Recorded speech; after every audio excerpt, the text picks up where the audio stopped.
Le Maquette Club de Biesheim inaugure sa 7e exposition depuis son existence. Il s'agit de sa 3e dans la commune et cette année c'est un peu spécial et nouveau puisque la manifestation a lieu dans le hall des sports. Ainsi, les exposants ont plus que doublé, passant de 20 à 50. Autre nouveauté, cette année, l'association est partenaire de la Ligue contre le cancer. Ça nous fait plaisir d'être ce maillon parce que c'est chose qui nous touche, bon, moi personnellement de toute façon, et surtout je pense que c'est la moindre des choses que de faire participer les gens à une noble cause, puisque c'est ça. Donc voilà, donc ça nous a pas embêté de le faire et au contraire ça nous a fait énormément plaisir qu'en plus la Ligue se déplace et qu'ils nous soutiennent. Donc merci.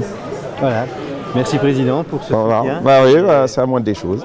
Ainsi, à l'entrée, 1 € sur les 3 € demandés par visiteur a été reversé à la Ligue. À travers cette exposition, l'association souhaite faire découvrir le maquettisme à chacun afin de couper court à certains préjugés. Le maquettisme est souvent vu comme j'ai déjà entendu une activité puérile, enfantine ou un peu de débile, puisque bon, c'est vrai que dans 2 films que j'ai oublié de citer dans mon discours, que ce soit Jean-Philippe avec Johnny Hallyday ou c'est Le Dîner de cons, évidemment, les maquettistes sont un peu représentés comme des imbéciles. Non, on ne l'est pas. On a vraiment à la fois des qualités humaines, on n'est pas forcément que des cons, et surtout on a la passion, à la fois de la recherche, on a un travail énorme, ce que les gens finalement ne voient pas. Et c'est justement un genre d'exposition qu'on montre tout ce qu'on peut faire, qu'une simple figurine ou même un village Schtroumpf comme ici, c'est un travail de recherche, un travail de longue haleine que parfois ça prend des mois et surtout même parfois des années pour réaliser une maquette. Par exemple dans ce qui est automobile, il faut que ce soit parfait.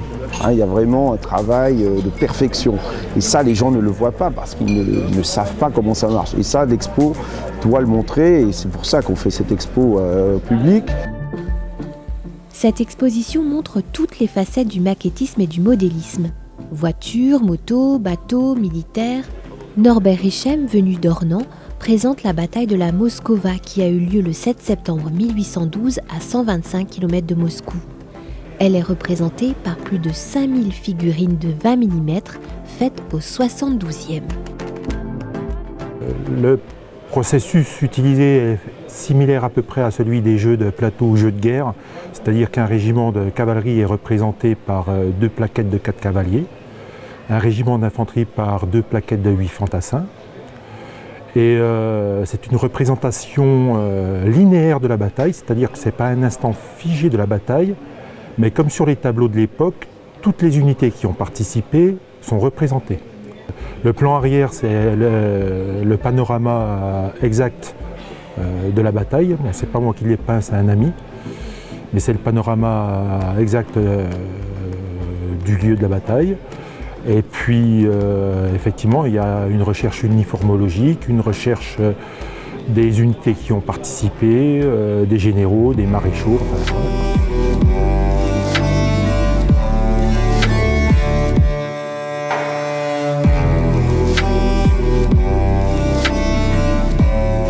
je fais de la figurine depuis l'âge de 12 ans, en gros, mais je faisais de la figurine 54 mm.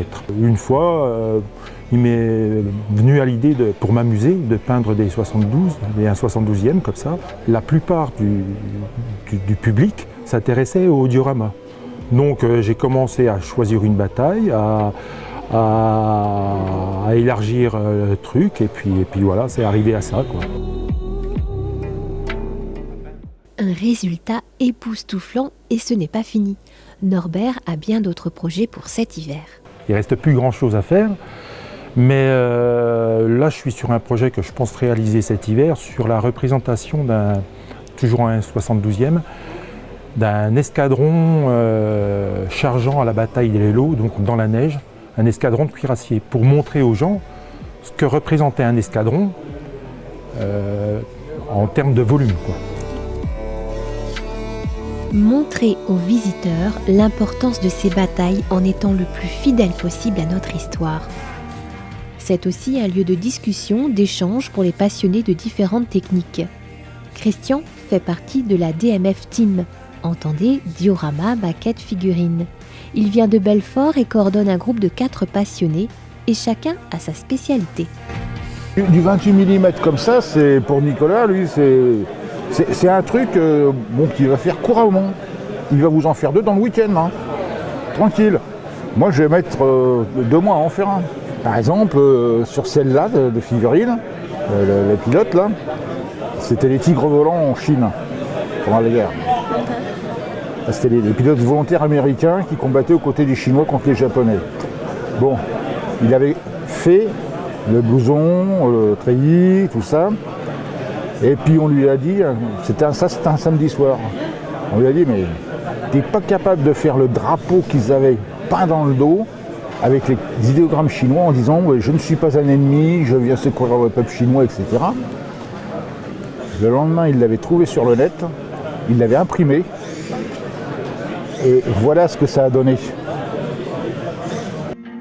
Certaines des figures réalisées ont été récompensées. C'était médaille de bronze à Lyon, à Bron, et celle-ci était médaille d'argent. Des médailles qui récompensent un travail de finesse, de curiosité et d'inventivité aussi. Pour les dioramas, il faut créer des décors et trouver des astuces pour toujours coller au mieux à la réalité. C'est plein de petits trucs. Le petit poulailler devant, là, c'est un tonneau avec des poules devant, etc. Et la tôle ondulée, c'est un emballage de petits Suisses, un truc comme ça. Le tas de fumier, c'est du thé en vrac séché. Quand on connaît les astuces, on s'est dit, mais oui, effectivement, ça le fait. Des fois, c'est tout bête comme truc. Pour faire de l'herbe ou des choses comme ça, des fois, on prend de la filasse de plombier. Hein. C'est plus utilisé, mais avec un écheveau, vous en faites je ne sais combien. Hein.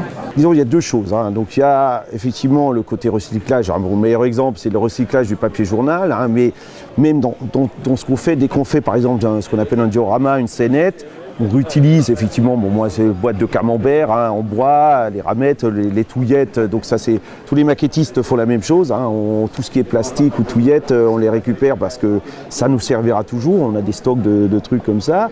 Ensuite effectivement l'avenir il est derrière, c'est l'imprimante 3D qui permet de réaliser quasiment ce qu'on veut. Donc là, ils font de la science-fiction, mais ils ont fait la Vénus de Milo, on peut faire des figurines. Je pense que dans 10 ans, on pourra même faire des avions, les voitures en 3D. Ça, c'est quelque chose qui se démocratise, puisque la personne, moi je la connais, ça fait quelques années qu'elle fait ça.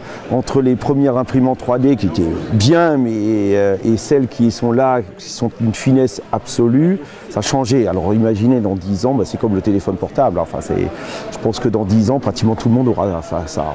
Donc ça, c'est vraiment le gros truc. C'est à la fois disons, la bidouille, c'est-à-dire on se débrouille avec ce qu'on a, on récupère, et là, la haute technologie. Là, c'est vraiment le grand écart, mais ça fait vraiment partie de cette passion. L'imprimante 3D, avec toutes ses possibilités, que ce soit en objet de décoration, en reconstitution de pièces d'électroménager, et aussi en aéromodélisme. L'imprimante 3D ne laisse pas indifférents les maquettistes. Alors, toutes les pièces un peu de taille un peu grande sont faites avec des imprimantes filaments. Par contre, dès que l'on atteint des besoins de pièces très petites, avec beaucoup de détails, eh bien, nous utilisons des imprimantes résine, de la stéréolithographie. Ce sont des imprimantes qui, à l'aide d'un rayon laser, reconstruisent dans un bain de résine liquide, construisent l'objet. Ça nous permet d'avoir la précision d'un laser, donc des détails absolument remarquables, et les maquettistes en sont très friands puisque leur but c'est d'arriver à reproduire des pièces avec le maximum de détails.